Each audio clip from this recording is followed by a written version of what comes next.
በምታነሳው ዱላ ምናምን እኔ የሚሸበር አይነት አስተዳደጌ ራሱ ሽብር እንትን የማይለው አይነት ሰው ነኝ አስተዳደጌ ነው። ስለዚህ ለኔ እኔ ፈቅጄ ነው እስልምና ነው የተከተልኩት ወንድሜ። ማንም ቢገፋኝ አልወጣም። ማንም ስለጎተተኝ አይደለም የገባሁት። የጎተተኝም የጠራኝም አንድ ፈጣሪ ነው ብዬ ነው የማምነው። ሰው አልጎተተኝም፣ ሰውም አያወጣኝም። አይ ሰው አልሰጠኝም፣ ሰውም አይነሳኝም። እስልምና በነብዩ መሐመድ በኩል የመጣልኝ የአምላክ መገለጥ ነው። አንተ አትነጥቀኝም፣ አንተ አትሰጠኝም ወንድሜ። ገባ? በነቢያት በኩል የአምላኬ ስጦታ ነው ለኔ።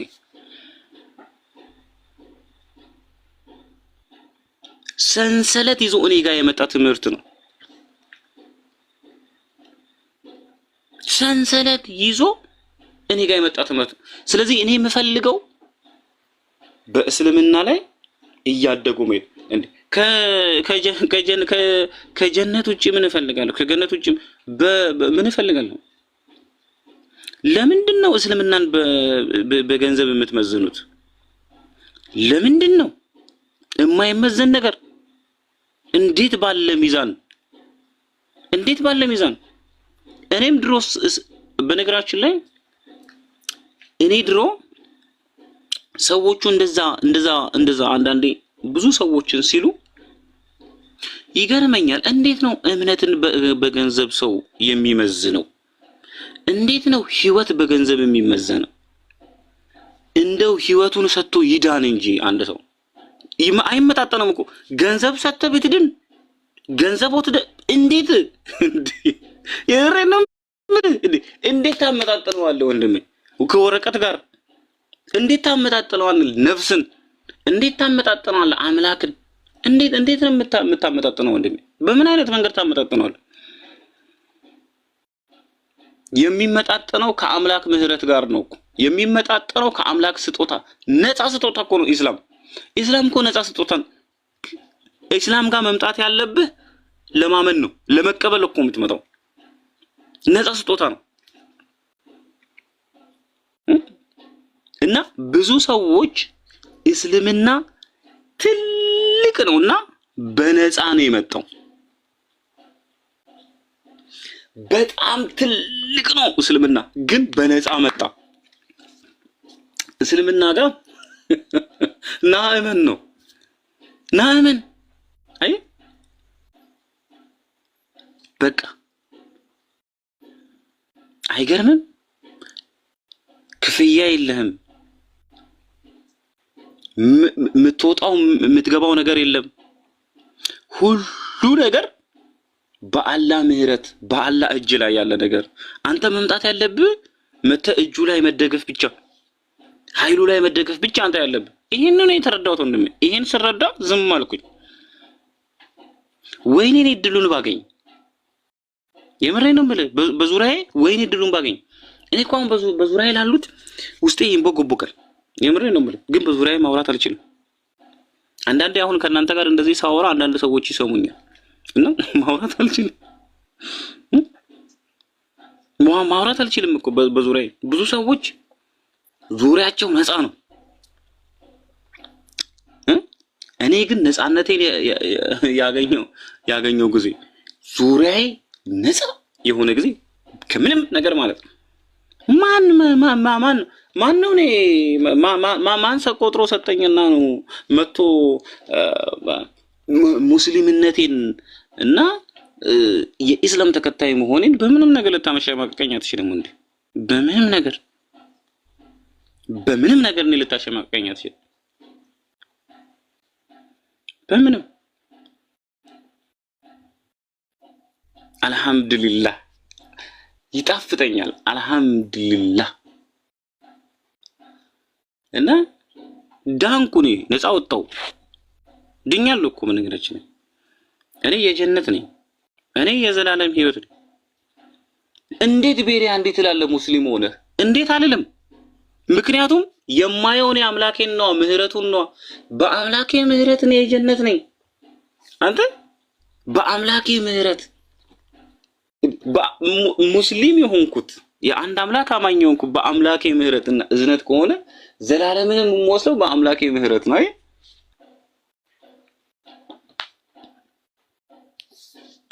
አልহামዱሊላህ እሰይ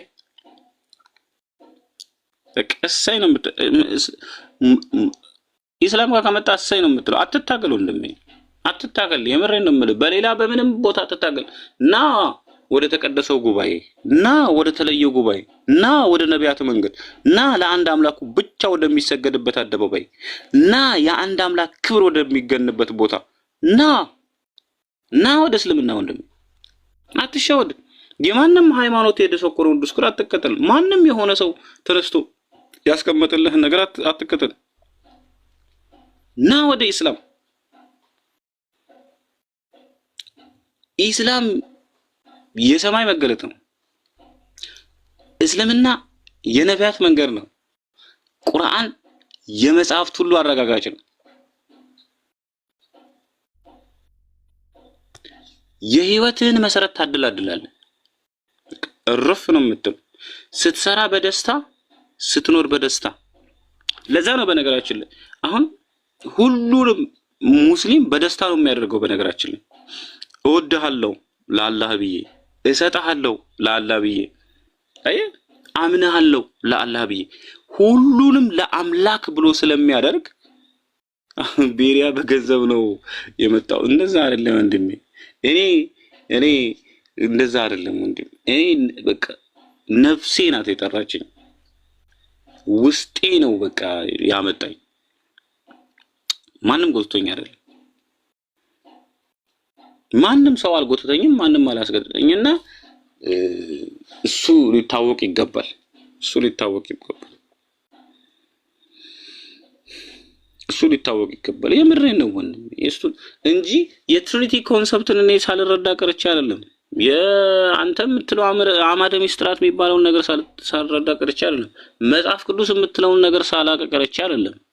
ዘፍጥረት ብለን የምትጠራውን ሳላቀርቼ፣ ራእይ ብለን ምናምን ምሳሌ ምን የምትለውን ሳላቀርቼ አይደለም ወንድሜ።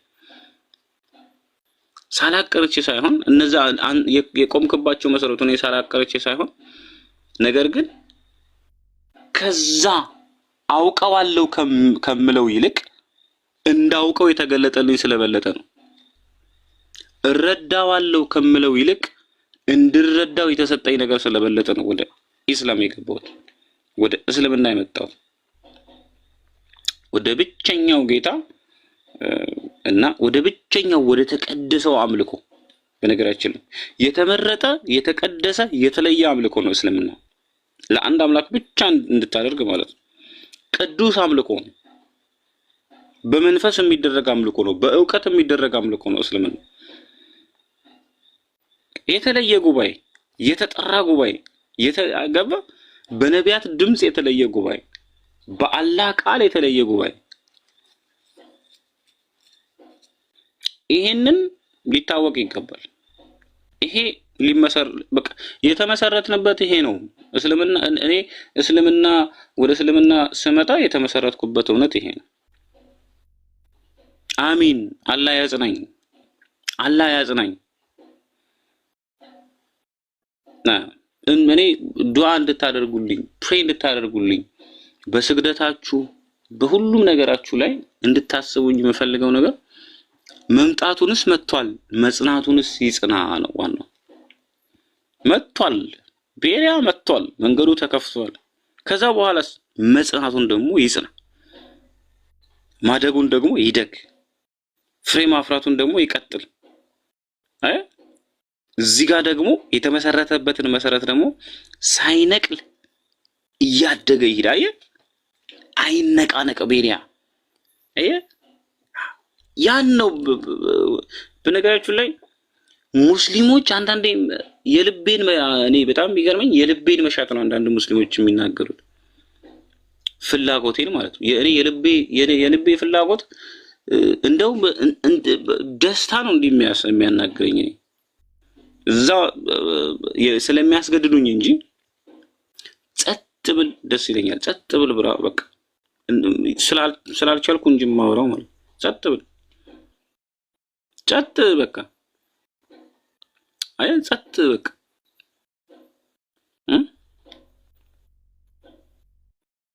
እና አመሰግናለሁ በጣም እኔ ጋር 11 ሰዓት ምናምን ሆኗል። በጣም የሚገርማችሁ ነገር ማለት ነው። እና ኢነርጂ አሁንም አለኝ። እኔ የሚገርመኝ አሁንም ኢነርጂ አለኝ። እና ራት ግን እንጀራ በበርበሬ ነው የበላሁት። አይገርምም? ግን ኢነርጂ አለኝ። በጣም የሚገርመኝ እኔ ኢነርጂ አለኝ እና እረፍት ላድርግ። ነገ የስራ ሰው ነኝ፣ እወጣለሁ እና በጣም አመሰግናለሁ። ሙስሊም እና ዝም ብዬ አንዳንዴ ደግሞ ብቻዬን ስለሆንኩኝ እንባ ይመጣኛል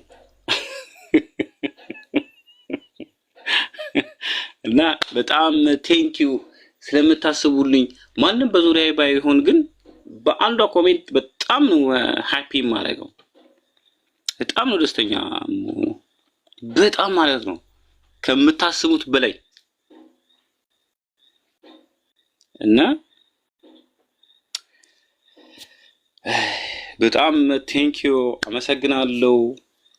ለኢስላም የምንጀግን የምንኖር አንድ አምላክን ይዘን ደግሞ የምንቀጥል የጀነት ሰዎች አድርገን ይሄን ብቻ ነው ማለት የምፈልገው። ይሄ ጠፊ ነው። ሁሉም የምናየው የምንዳስሰው ነገር ሁሉ ጠፊ ነውና ለዛ ያድርገን እላለሁ። ጾማችንን ዱዓችንን ያሳምርልን። አስቡኝ እሺ፣ ሁላችሁ 89 ሰዎች ያላችሁ ሙስሊሞች ከሆናችሁ በጾማችሁ አስቡኝ። ሁልጊዜም በጸሎታችሁ በዱዓችሁ አስቡኝ እንደ ወንድም እና አብሽር ሙስሊሚን ወሙስሊማ ቋንቋውንም አችልበታለሁ። እሺ ሰላም ሁኑልኝ። በጣም ስንት 1 ሰዓት ምናምን ነው ያለኝ እንቅልፍ ጊዜ፣ ለዛ ነው ጀነራል። ኦኬ ጀነራል። እሺ 1 ሰዓት ምናምን ነው ያለኝ። አብደላ ጨቆንከኝ እኮ። ቤቴማ ከባዱ የጀነራልነት ማዕረግ ነው የምሰጥህ ሞዴሬተር። እኔ እኮ ነግሬያለሁ እምቢ አልከኝ። ታች ሰፈር ቦታ እንትን እኮ ነው በቃ እንትን ላይ ነኝና ሙቀት ኃይል ድና ትላለች። እሱማ ገብቶኛል። እያየህ አይደለም ኮመንት ለማካበድ ሳይሆን ቅድም ስትናገር እየሰማሁ ነውና እንጽጽፍን የሚገርም ዳዋ ነው። በቃ ልብ ሰንጥቆ የሚገባ ይሄ ከስር ግሪሳው ላይ ውርውር ማለት ቦታ አይደለም ብዬ ብዙ ቀን ጽፌ ይላሉ ናላሳይ ያልኩ ቦታ ወታች መንደር መሆን የለብም። ይሄ ነው ያልታው ልምዶ ነው ባል በቃ ገብቷል። አራግፈው ሻወር ውሰድና ነገ ቀጥታ ቢስሚላ ብለህ ክፈተው። ቲክቶክን ራሱ ይመራል። ገብቷል። እነዚህ ከኛ ምንም ያላለፉ አማተሮች ናቸው። አንድ ይሄንን ያዙ 2 ሱር ብላ የምን በርበሬና እንጀራ ነው እንዴ? ቦታውን ንገረኝ። እኔ ያፍጥር ሙሉ እስከ ወር ድረስ ማለት ለምኝም ቢሆን ከነ ዴሊቨሪ እየሰማ አይደለም እና በሳይክል ማጨረሰውን ቡፌ በሳይክል ማጨረሰውን ቡፌ ማለት ነው። መንደር ላይ ተራበ ሁሉ ጥራ የምበርበሬ ጀግናዬ በውስጥ ነው አሬው አንተ እንጀራ በበርበሬ ነው የበሎት ይል ማሻአላ ትላለህ። ወስለው ከስር ኮመንት ላይ እንትን እኮ ነው ኢነርጂን ለመግለጽ እንጂ ኢነርጂን ለመግለጽ። አረ ብራዘር በቃ ከዛሬው ከዶሮ ውጭ አበላ እኔ እንቅልፍ ሁሉ እንትን አለኝና ለዛ እንቅልፍ ሁሉ በቃ አሁን ጠፍቷልና ገርሞኛል። አሁን ዞር ስል አለ ከነበቀው አሁን ይኸውልህ አዳምጥ አብደላ በጓሮ ማለት ነው የኔ ቲም ነው። በጓሮ ለሚያወራህ እንዳለ መልስ ስጥ። ሰምታለህ? ጓሮ ማለት ከጀርባ በቃ ለሁሉም መልስ ስጥ። ዙር ጀርባ ላይ እያንዳንዱ ቴክስት ጽፋል። እሺ ሁላችሁም ማለት ነው። እንዴ የምን እንጀራ በበርበሬ ነው? እኔ ቁንጣን ይዞኝ እዚህ እየተሽከረከርኩ እንጂ አሁን ዙር ደርሷል። እየበላህ ነው አሁን ወደ ምግብ ልገባ እኮ እያዘገጃጀው ነው። አንተን እያወራሁ እንጀራ በሚጥሚጣ አንተ ጾም ያፈርሳል። ምን ያስባሉ መሰለህ? አንዳንድ ሰዎች የምንጾመው ለአምላክ እንጂ ለምግብ አይደለም እና ብዙ ሰዎች የሚያስቡን ከዛ አንጻር ነው እና ኢነርጂን ለመግለጽ ያክል ነው ጾማችን እያደረግን ያለነው የአምላክ የፈጣሪያችንን ትእዛዝ ለመቀበልና ለመከተል ያክል ነው የሚለውን ነው እና ጥንካሬ ያለኝን ኢነርጂ ለመግለጽ ጀነራዬ በጣም ወድሃለሁ። ተባረክልኝ። አሁን ራሱ ማለት ነው የሚመች ከሆነ እኔ ከሸራተን እልክልሃለሁ። አያሳስብም። ያለበትን ቦታ ሎኬሽን ላክ። እንዴ ሲጀመር አይቻልም። እንጀራ በሚጥሚጣ በልቶ መጾም ያፈርሳል። ምን ሆነ ታካበሉ። አንዳንዴ ምን አለ መሰለህ ኢስላምን ሰው ከአምላክ ስጦታ አንጻር ከተደረገለት ነገር አንጻር ከተገለጠለት መገለጥና ከተሰጠው ስጦታ ከምህረቱ አንጻር ማለት ነው ከዛ አንጻር ቢረዳው ይበልጡኑ ወደ ኢስላም የመጠጋት ነገሮች ይመቻቻሉ ብዬ አምናለሁና ከዛ አንጻር ነው ጀነራልዬ እና እያዘጋጃጀው ነው። አንተ ቤቱን በርግድ ዝም ብለህ ሁሌ በቃ አትሂድ። ቤቱን በርግድ እዚህኛም ፈልገው ይመጣሉ። በቃ ፏደ መቀና ነው እዚችው ማለት ነው። እና ለምሳሌ አቁን ለመናገር ማለት ውስጤ ላይ ካለው አዋቂ ነኝ ማለት ሳይሆን እዛ ቤት ውስጥ ከሚነሱት ሐሳቦች ጋር ውስጤ ላይ ካለው ሐቂቃ ነው የምነግራችሁ 10% አውርቻ አላውቅም። የማውራት እድሉም የለም። ገብቷል። ቦታ ነው ያጣነው። አሁን አንተ ቅድም ሃይላይቱን ስጠበጥቡ በቃ ገረመኝ ነው የምልህ። አለቃ አረብኛ ማወቁ አይደለም የሚናገረው እኮ ቋንቋ አይደለም ውስጥህ ላይ ያለው ነገር ነው። ገብቷል። ስለዚህ ንጽጽር ሳይሆን ማድረግ ያለብህ እንደውም ዝም ብለህ ቤትን ከፍተህ ዳዋ አድርግ። ብለህ ተጣራ እሺ ጀነራል እሱ ነው እና ጀማው ከስራ አለ 78 ሰው ጓሩ ታውቃላችሁ አይደል? ለፖለቲካ አይመችም ንግግራችንን ይገብዳችኋል። ጓሩ ላይ ሂዱና ጫርጫር አድርጋችሁ አብደላ ጋር ለሁሉም መልስ ስጥ አቢቢ። እሺ እና ይኸውልህ ኮከቡ ሲደምቅ ምልክት አድርግልኝ።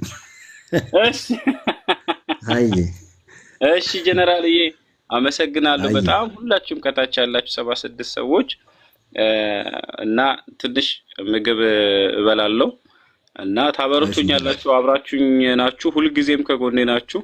እስከ ጾሙ ፍጻሜ ሳይሆን እስከ ትልቁ እስከ ሰማያዊው ንግስናችን እስከ ጀነት ድረስ በአላህ እቅፍ ውስጥ እስከምንሆንበት እስከዛኛው ዓለም ለዘላለም እስከምንኖርበት እስከዛም ድረስ ሁላችንም አንድ ላይ ነንና በዚህ አጽናን።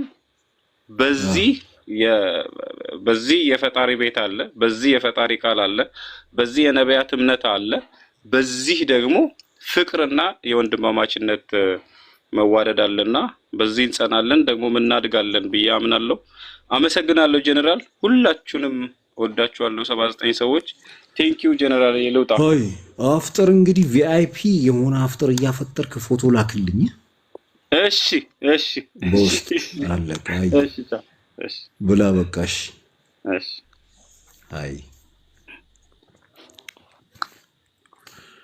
እሺ ጀማው ምን አሰብክ?